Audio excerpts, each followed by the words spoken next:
welcome everybody to BAME Online. This is my favorite part of the work that we do at JMB Consulting. BAME Online is an incredible space that has grown in the last 2 years from a very small fundraising conference to I'm going to say it, a global conversation about racial justice, wealth redistribution, and the path to liberation. Today we have an amazing kind of first event as part of our BAME Online Scholar series. BAME Online Scholar is basically my dream project, right? I have been working with organizations in the charity sector. I'm being quite shocked. I work with organizations around anti-racist practice. I help them to be able to kind of talk about what racism looks like in their organizations and how to dismantle it.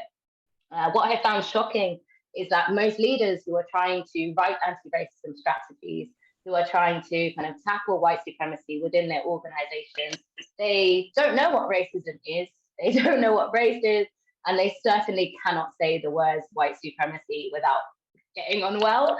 There is a massive need for racial literacy in the UK charity sector, and I think everywhere, and that's where BAME Online Scholar comes in. So I have teamed up with the incredible Khadijah, decolonial scholar and just all-round badass to deliver a series of events, workshops, essays, videos that tackle just that, the lack of racial literacy in the charity sector. I'm really excited. It's probably the proudest I've ever been of like any piece of work doing this with you, Khadijah. So thank you so much for agreeing to join JMB Consulting as our resident scholar. You'll be hearing a lot from Khadijah and I over the next couple of years. And that is everything from me for now. I'm really looking forward to seeing this masterclass, Khadijah, so take it away. But unmute yourself first. You're still muted. That dance we do nowadays, I'm still getting sort of used to remembering to unmute myself. So I'm just going to try and share my screen. And then we're going to sort of have and start the masterclass. So hi everyone, I'm Khadijah Diskin. I'm a PhD researcher, and my subject of interest is race, decoloniality, and how race is experienced, what race means for those of us who are racialized and have to live with what Du Bois calls the badge of race. And as I've sort of been thinking and talking about race, doing anti-racist practice, it's become glaringly aware that a lot of how we think about race, a lot of how we talk about race, a lot of the day-to-day interactions we have that are racialized are sometimes difficult to really understand. And I think whilst many of us seem to do race, we don't really know what race is, or we don't know the history of race in a significant manner. And we don't know how in many instances we recreate and replicate some of the sort of like small day-to-day racist interactions that make racialization possible. So within this talk, I'm going to initially sort of introduce us to a sort of history of race in a particular time, when race meant science, when race meant biology and genetics. I'm then going to shift to another sort of time when race meant social construction and how a lot of the current discourse around race today still thinks about it as a social construct. And then I'm going to have some interventions that we can think through. So to get started, this is basically the kind of menu for today, the table of contents.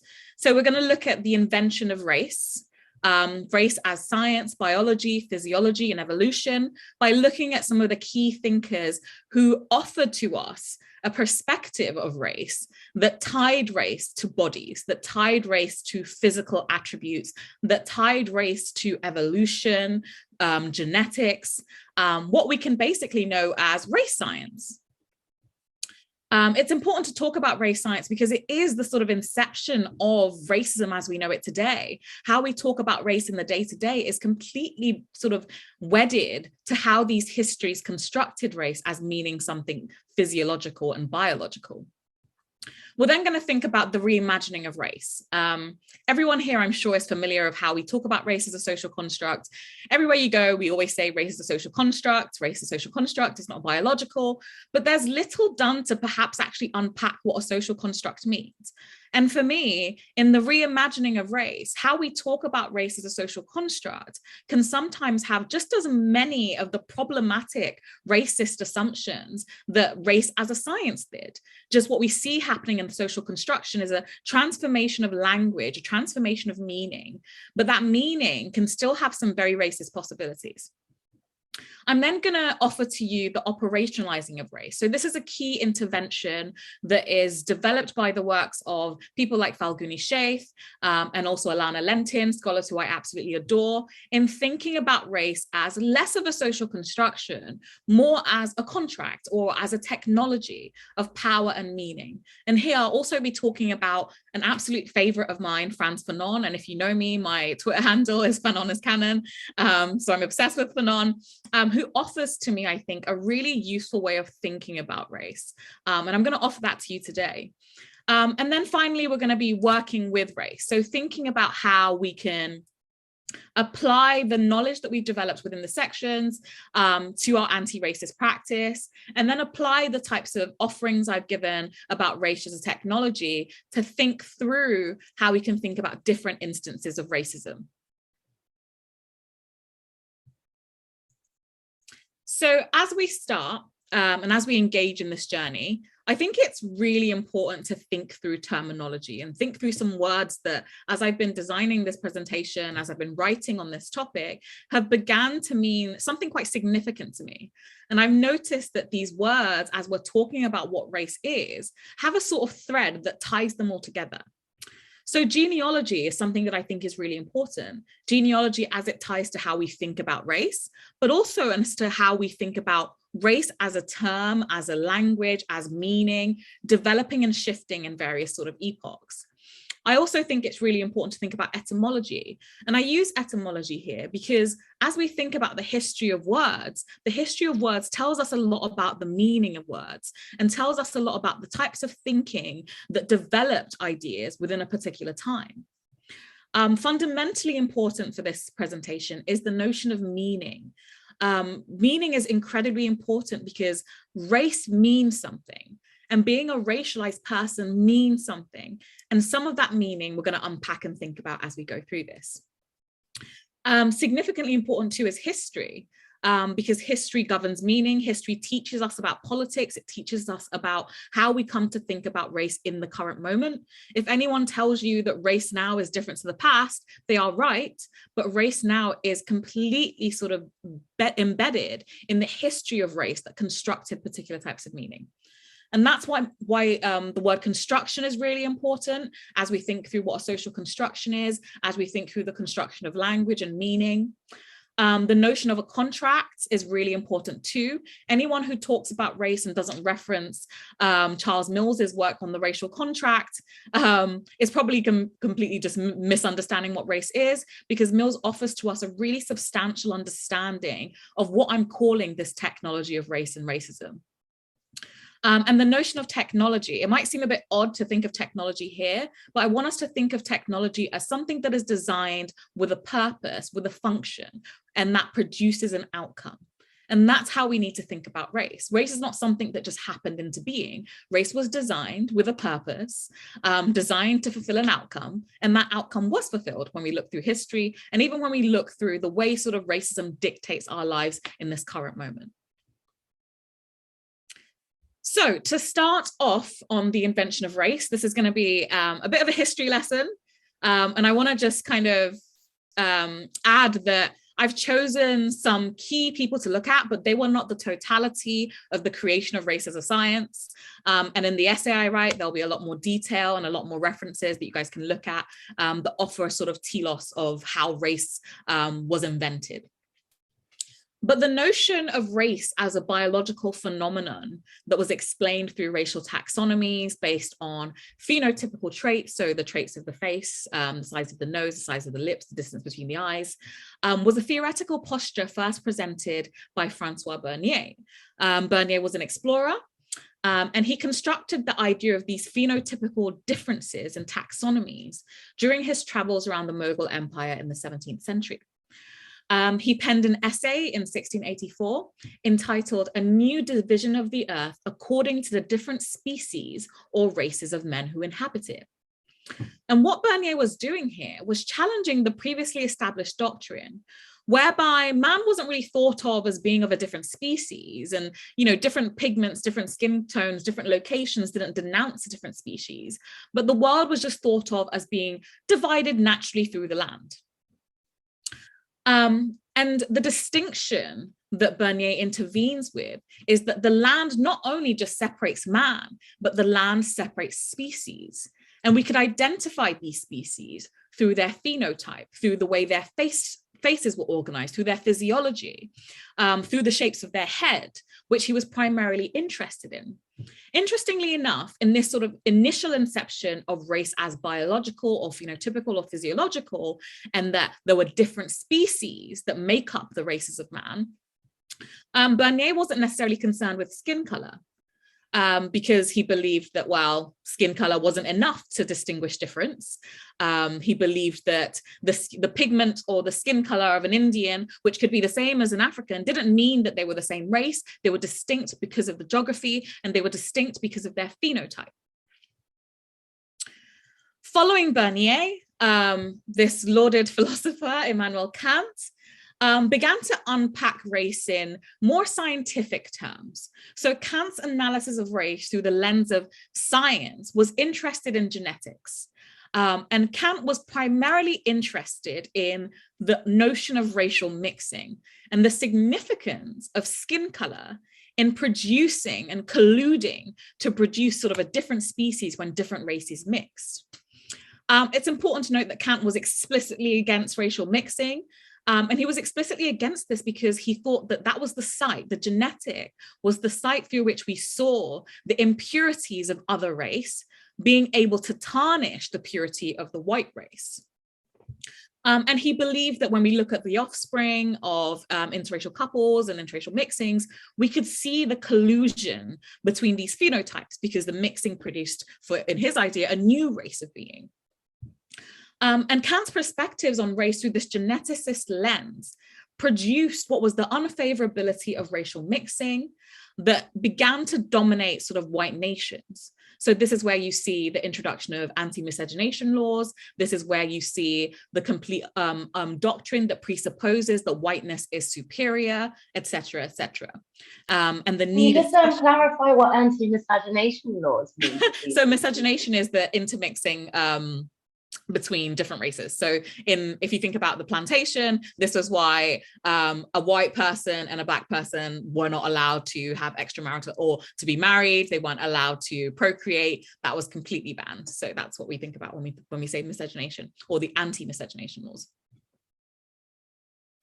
Good? Yeah. You're very welcome. I can't see myself on the screen, so You're very welcome. So taking lead from the perspectives of Bernier and Kant, there were other Enlightenment thinkers who argued for the notion of racial difference. So Morton sought to solidify the perspectives that were offered by Bernier and Kant through what was a sort of inception of an evolutionary lens. So this is prior to Charles Darwin's thesis, but even during that time, people were still thinking in a sort of evolutionary lens. He and his followers began to study in a more mathematical way than Bernier did the different volumes and sizes of the cranium. This was to make the case falsely, as we know, because a lot of this information was falsified. A lot of the data they collected was completely fabricated, was to say that the white race had significantly larger volume of cranium. So they had bigger brains. So they were the most superior sort of evolution of man, just based on their head shape. And Morton argued that the Negro race, which in this time included the Australian people, presented a singular truth of race. And that singular truth of race was that the Negro was the lowest rate of humanity. And as such, the domination of Blacks, the domination of Negroes, the domination of people who were deemed within that phenotype, within that sort of racial classification, was the natural order of things. So here we see the shift from sort of the cranial difference tied to geography to the skin color difference tied to genetics to now the brain size based on sort of a sort of evolutionary sort of idea that was in its inception. And then we have Gobineau. So Gobineau was a French aristocrat and propagandist who was a close follower of the works of Kant and Morton. Gobineau was actually commissioned by some followers of Morton to produce an article, to produce a propaganda piece that made clear the superiority of the European race. Gobineau came up with these three racial classifications of man. So you had Europeans, you had Africans, and you had Asians. And these distinctions of races were biologically significant. And as such, Kant's thesis on racial mixing needed to be taken seriously. So according to Gobineau, the nature of the white race in its superiority necessitated the banning of racial mixing because they were ultimately terrified of the creation of racial impurities. And then we have Galton, who I'm sure everyone should know. If you went to UCL, there was a laboratory named after Galton that still is named after Galton. It was found out a few years back that there was a sort of like almost secret society of evolutionary psychologists and people who kind of bought into the notion of racial superiority, who still met and had conferences in UCL about Galton, about this completely nonsensical racial scientific ideas, who are still trying to underground kind of preserve this history. And Galton is incredibly important because, as you know, he was kind of deemed the father of eugenics. But following Morton's thesis, which was the idea that there were these three distinct races of man that were biologically and physiologically different, and as such, we needed to preserve the white race by completely banning any racial mixing, Galton began to draw more on the works of Darwin. So Galton was actually the first cousin of Darwin, and although Darwin's work did not really talk about humans very much, Galton wanted to use Darwin's thesis to evidence and make clear and make a sort of like clear scientific stand that evolution could point to us these racial differences. And he began the sorts of thesis that argued that we could measure, that we could map the different evolutionary sort of traits that were organized through the races. Galton was incredibly concerned with racial mixing, as were all these sort of racial scientific thinkers. And he argued even further than this. So he began to look at things like class and disability, which he also identified as an evolutionary deficiency that needed to be bred out. So here you see the inception of eugenicist thinking. And this is why it's so important when we're talking about race and racism, when we're talking about the science and the technologies of race and racism, to understand that these histories are completely embedded with histories of ableism and histories of class oppression. Because for Galton, it wasn't just race that signified an evolutionary difference, it was class too. It was the lower class who were, you know, overpopulating, who were a sort of like evidence of an evolutionary failure that needed to be eradicated, that we needed to sterilize, that we needed to prevent from producing any more children, that people with disabilities were also an evolutionary deficiency that we needed to eradicate, alongside Black people, alongside the plethora of people that did not fit this notion of a white, supreme, pure, perfect race. And it's really important to recognize that Galton's work was also seminal in influencing the eugenicist movements, which were influential in the creation of Nazi Germany and influential in the entire sort of global politics of white supremacy as a technology. So, as we've sort of had this brief history of these key thinkers who've sought to solidify the notion of race as biological, as physiological, a lot of this thinking began to change in the early sort of 20th century and 21st century as science developed, as we had more knowledge about different races and different species of people. A lot of these racial scientific ideas began to become discounted, disputed, and disproven. So it's really important to state that much of the previously assumed biological, physiological, and evolutionary realities of racial differences and hierarchy have been dispelled, disproven, and redacted. And again, this is tied to greater scientific developments. And also, it's been made clear that a lot of the ideas that we associated with the racial superiority were completely illegible as we began to know more about races and as we began to know about people writ large. We know that the physiological and craniological presentations of difference vary just as much within any racial group as outside of it comparatively. We know that there is as much genetic diversity within a singular African nation as there are between other racially coded nations. We know that racial mixing too isn't simply a matter of halves, but rather the presentation of a variety of genetics that can present in a manner of ways. So we know that a lot of this science, a lot of this history is no longer significant. And whilst it's no longer significant, while it's no longer true, it still has a presence in our everyday. So the notion of race as a social construct sort of emerges through the dissolution of these racial scientific ideas and exists to explain how race emerges not through the biological, not through the physiological, but rather through the socio-political context, where racialization acts as a mediator for the ethnic difference in global populations. This position emerges as a challenge to the debunked notions of racial science that historically argued for genetic differences between race and oftentimes reduced racial groups to the notions of their physical attributes. For those who argue a social constructive perspective on race, the lack of biological reducibility of race does not make race any less real in the lives, politics of the social world and of people who are racialized and othered. But the question I want to ask to everyone, the question that has led me to thinking through race in this different way is, does saying social construction actually tell us anything? Is it enough? And does it actually explain how within the sort of variety of pigmentocratic, which means skin color or epidermal presentations, there is still a clear hierarchy, and this hierarchy is global? And whilst all the things that I mentioned in the 9th slide about the dispelling of these racial scientific ideas are all true, race still has a significant hold on our world. Why is it that we still see hierarchies within the social and political world, which can be easily identified as racialized? Why is it that the domination of Europe and the nations given a badge of European whiteness is still present? Why were Black people enslaved? And why were nations with non-white European populations colonized?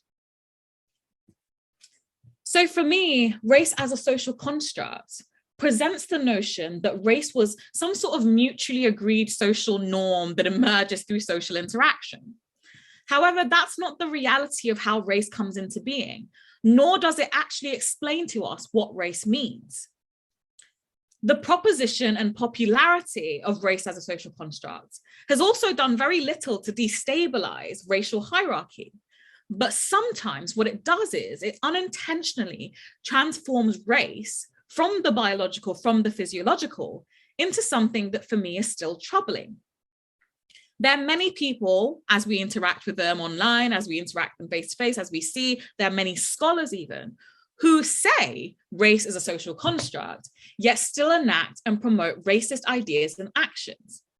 And what troubles me the most about the notion of race as a social construct, without much development, without much unpacking of what we mean by a social construct, is that it sometimes can transform the physiological, the biological, into the social, into the cultural.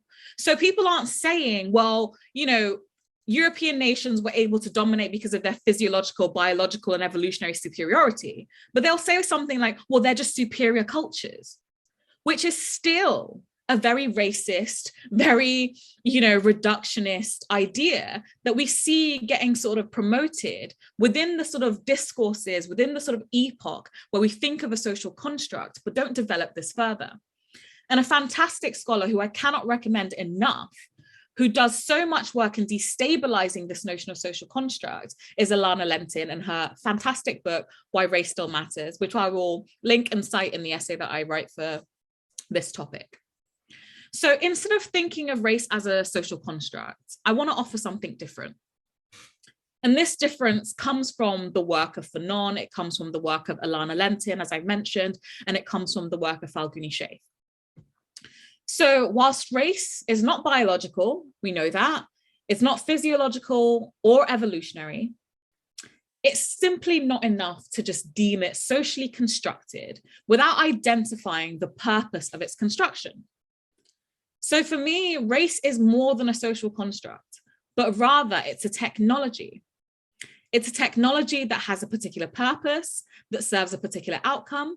And we see every day through the global politics of the world what that outcome is and what that outcome has meant. And the thing about race that makes it incredibly challenging is that it is by design malleable while still tied to some form of the biological to create a particular outcome.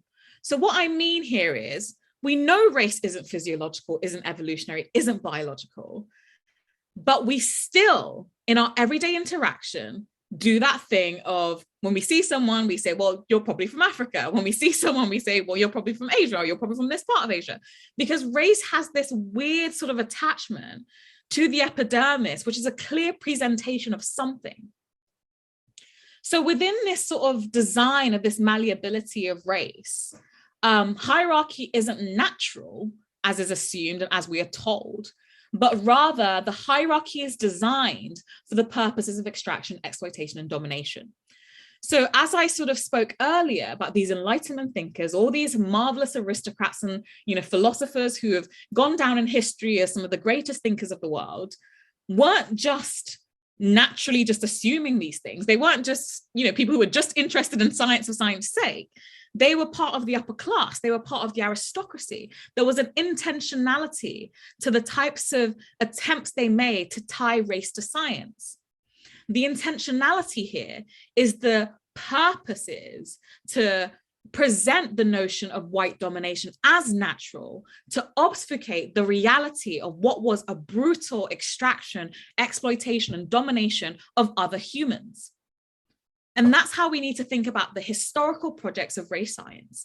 They had a purpose. They fit within this technology of race to enable the sort of differentiation and enable and present the notion of white domination as ordained by science. And science at that time, and science still, is a really, really important and powerful tool. So race as this technology tied to science has sought to legitimize whiteness and European domination. As such, race as we know it and racism cannot be detached from each other. The project of creating race was a project of racism. And I'm going to develop on what this means in a little bit more.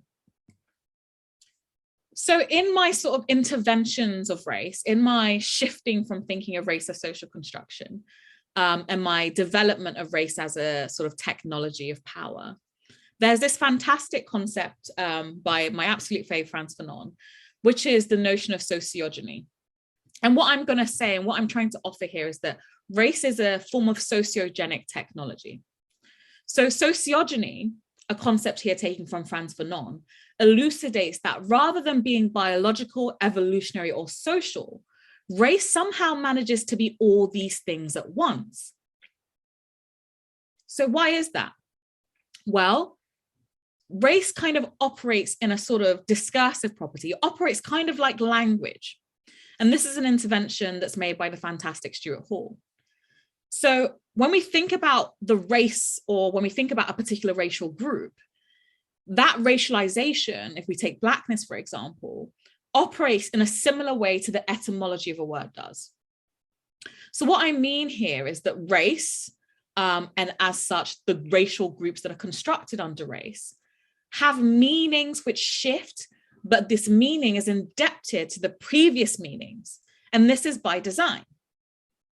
Because the concept of race has been in many instances tied to a form of genealogy, it cannot escape its attachments to the biological or the physiological. As much as we say race is not biological or physiological, we still do this day-to-day, enactment of tying race to the epidermis, tying race to something that is, in our minds, biological. Because race has been in many instances tied to the notion of skin color and geography, it's incredibly hard to disentangle this from race. And because race is socially, culturally, and politically organized, we also can't really dismantle these significances from race. So again, when we're thinking about race, we need to think about race as sociogenic, something that is completely tied to the histories of race and the way and the things that race has meant in different epochs. We also can't escape that race has something to do with genealogy, that race has something to do with skin color and geography, and that race is organized socially, culturally, and politically. So race is all these things at once, and that can lead to why it's so confusing sometimes to identify and to talk about race. So as race becomes inextricably tied to the meanings that race has had, and as such in our everyday, whether we know it and whether we want to or not, we reaffirm these histories and we reconstitute these meanings. So to be a Black person comes with the histories, cultures, oppression, which creates a meaning attached to Blackness, which is worn on the skin like a symbol. To be an Asian person comes with the histories of Orientalism attached to skin or features. And when this isn't identifiable, it becomes attached to culture or religion. To be a Jewish person comes with the histories of Jewishness attached to features, religion, culture, and anti-Semitic subjugation that has meant suspicion, conspiracy, etc. So these are examples of the many ways that race and racism operate in tandem to produce a particular outcome. This is the technology of race.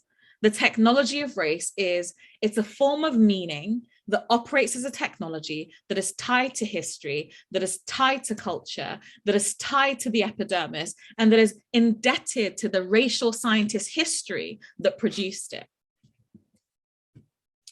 So how do we operationalize race? So I'm going to give you some examples of the technologies of race.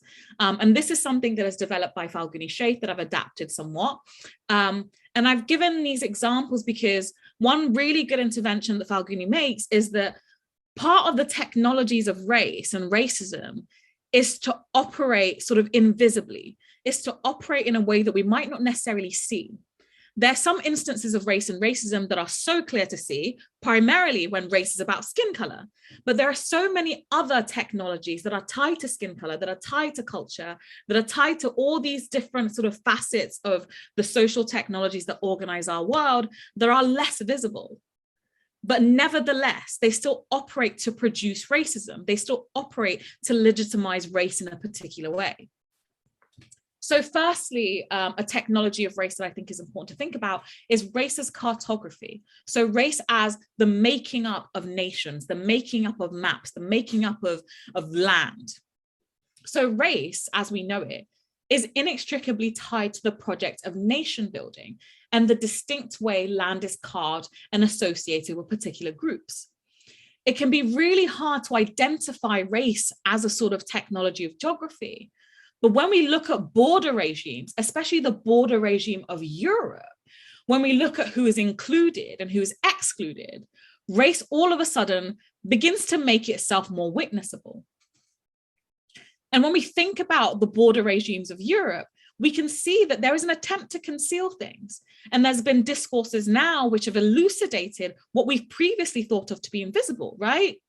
So the notion of a refugee is a highly racialized term. Who is deserving of aid is a highly racialized term. And we see this specifically in how the Ukrainians have been conscripted into whiteness that they were primarily excluded from as they're sort of going through crisis. But we see how Syrian refugees still are not counted as deserving of care, as deserving of the products of citizenship, and as deserving of refugee and asylum status. So the border, the geography of land can teach us something about racism, but we need to be more sort of aware of this. We need to look at it more because it can operate in a very invisible way. So race as somatic is another technology of race. So this refers to how race becomes an issue of the epidermis, how race becomes the issue of skin. And this is easily one of the most visible attributes of race and racism, where we know that race becomes identified through skin or features. There's also the technology of race as culture. So this refers to how race becomes blurred in an age where it may be unfavorable to think of race as physical, as biological, or as a skin color problem. Here then, cultural difference or the fear of different cultures can be used as a means to justify racial acts. It can also be a means to hide what these racial technologies are. So as I said before, you tend to have an unfavorability of mentioning the inherent biological superiority of white people, which has led to the domination of the global South and led to imperialism and led to the accumulation of wealth in sort of white European nations. It's kind of not nice to say, well, you know, Europeans are just naturally biologically more superior. But what you'll find people say is that, well, they're culturally superior. The European culture is just better, right? American culture is just stronger. They're just more dominant cultures. This is an attempt to naturalize, through the logics of the social, another sort of racist technology. And this is a really challenging part of racism, I think, because it obfuscates what we think of as race. It makes race not about skin, but then it becomes about religion. Then it becomes about culture. Then it becomes about, well, these people have a different culture, a different religion to us. So we can't include them. We can't let them in. We have to treat them differently. We have to exclude them. And then there's race as capital. And this will be a whole other conversation and a whole other presentation where I talk about sort of racial capitalism. But it's important to understand that race has always been tied to labor and to the production of wealth. Throughout history, we see how particular types of labor also evidence the distinctions and hierarchies of racial groups. So one good example is the differentiation between indentured laborers in the context of the American colony, who are primarily Indian and in some cases Irish, versus the hegemony of the Black enslaved people. So in an age where we see the sorts of blurring of ethnicity, the blurring of race, we still can oftentimes see how race is evident in types of labor. And arguably, this is an argument that's made that this was the first site through which racism was actually operationalized, the distinguishing and then the separating of labor. And then there's the technology of race as extraction. So since the invention of race, race has sought to justify the extraction of resources from non-white nations to European nations under the guise of a natural sort of evolutionary superiority. In this current era, especially in the aid sector, we see how similar logics are used to maintain the sort of domination of colonial thefts and plunders by Europeans. A good example of this is the crisis of museums, where you have European nations having the artifacts of countries in the global South, saying, well, we kind of want our artifacts back, you kind of stole them. And, you know, British and American nations are like, oh no, we'll keep better care of them because we just have a better sort of culture. We have the better resources, with no sort of unpacking of how the better resources that are had were again also, you know, the types of wins from exploitation, from colonization, and from imperialism. So these are some of the technologies of race that I want us to think about as we think about what race is and what race does. Race produces a sort of border regime. Race produces a tie to land in the context of Europe that says some people are deserving of this land, deserving of this citizenship, and others are not. Race is somatic. It's something that we often tend to identify as being worn in the skin. But when we do this, we oftentimes repeat what are racial scientific myths and stereotypes about what skin means, about what race means. Race is culture. Race in the current age, because of the unfavorability of using racially coded language, becomes sort of obfuscated, becomes mystified. So instead of saying, oh, we don't like these brown people, it's, oh, we just don't like Muslim culture. It's, we don't like African culture. It's that European culture is superior. But again, this is a technology of race. This is something that is as completely identifiable to the biological reductionism of race science than anything else. And race is capital. So how race is used to justify the production of wealth, justify the distinctions of types of labor, justify what types of work someone is allowed to do and isn't allowed to do. And race as extraction. So race as being used to justify the domination and extraction of resources from the global South to the global North, based on this premise of a natural or cultural superiority. Every nation, we could talk about race there, but the thing I really want everyone to take away with them is that race has a meaning, and race's meaning is the history, the context, those attachments, those cultures. If we take that understanding of race as meaning and race as technology, we can look in every given context and try to see how the technology makes itself available to us, how the technology operates.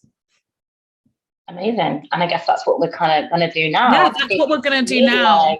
And what I want you to do is to firstly just discuss what you've learned about race and racism so far. What's something new that you weren't thinking about that you're going to take with you from this session? And then there's some group specific questions that I want you to kind of discuss together. And as you do these group specific questions, I want you to think about how you can help dismantling how racism persists and exists based on this new knowledge on race that we have. So firstly, the group on anti-Blackness, you're going to be thinking about what is anti-Blackness? And then you're going to be thinking about how does anti-Blackness operate using the examples of the technologies that I gave you before. And how does anti-Blackness as it operates help us to think of race as a technology? A similar thing with anti-Semitism. Think about how Jewishness becomes rendered a racial order in the context of Nazi Germany. I've given a specific context here because I think, Jewishness, again, I could do a whole entire, masterclass on Jewishness because it's so complex, and Jewishness has such a complex and rich history as an ethno-religion that sometimes, again, becomes sort of messily obfuscated within the logics of race, within the logics of ethnicity, and within the logics of religion.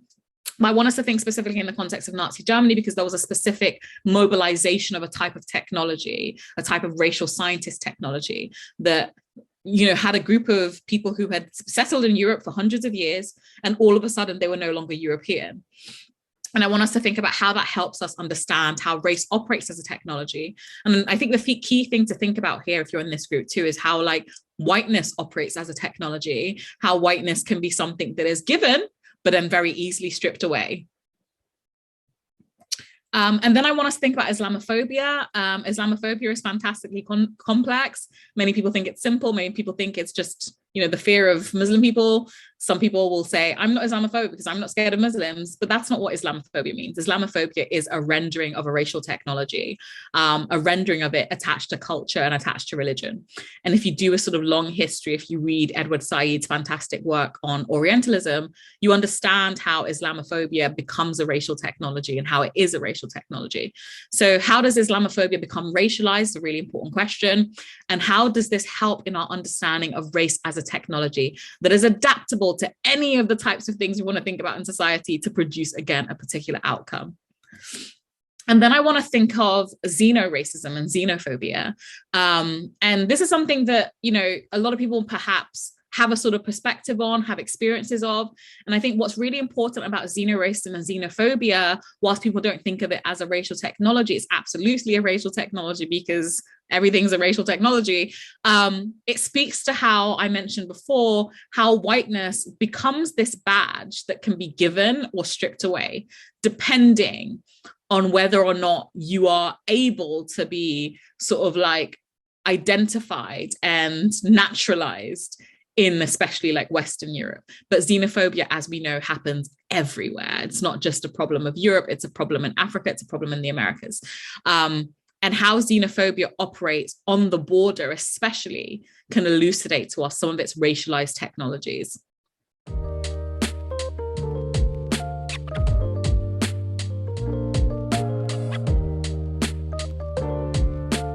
Thank you so much, Khadijah.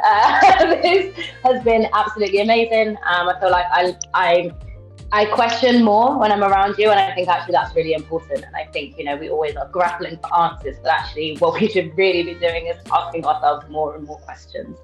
Thank you, everyone. And of course, an essay will be following this where I will get into a bit more sort of depths and understand and unpack a lot of the stuff a bit more in a format that's also as accessible as possible. And I put my Twitter handle in the chat. That's kind of where you'll find me ranting about a whole series of things. But every now and then I have pretty good political threads and political takes. But it is at this current stage mostly ranting. I do lots of screenshots of Khadijah's tweets, and then I'm like, we should do a session on this.